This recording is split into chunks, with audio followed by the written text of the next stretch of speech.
Alex Gonzaga pansamantalang hindi muna nagla-live selling. Starshine PH.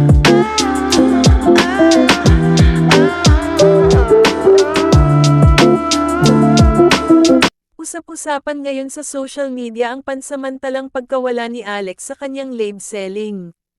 Hindi naman nag-alala ang kanyang mga tagahanga nang ipaliwanag ni Mikey Morada ang tunay na dahilan. Ayon kay Mikey, malapit na kasing manganak ang kanyang misis na si Alex kaya kailangan na muna nitong magpahinga. Ibinahagi rin niya na madali na ngayong hinggilan si Alex dahil sa kanyang pagbubuntis.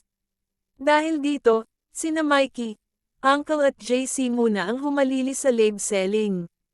Todo suporta naman ang mga tagahanga sa naging desisyon ng mag-asawa. Marami ang nagsabing mas mahalaga ang kaligtasan ni Alex at ng kanilang magiging anak. Patuloy na ipinapakita ni Mikey ang pagiging maalaga at mapagmahal na asawa. Hindi rin niya hinahayaang mapagod si Alex habang papalapit ang araw ng panganganak. Excited na ang kanilang pamilya sa pagdating ng pinakahihintay nilang baby. Patuloy ding bumubuhos ang pagbati at panalangin mula sa kanilang mga taga-suporta. Marami ang humihiling na maging ligtas ang panganganak ni Alex. Hindi na rin makapaghintay ang mga netizens na masilayan ang kanilang munting anghel. Sa kabila ng pansamantalang pamamahinga ni Alex, nananatiling matatag ang suporta ng kanyang mga tagahanga.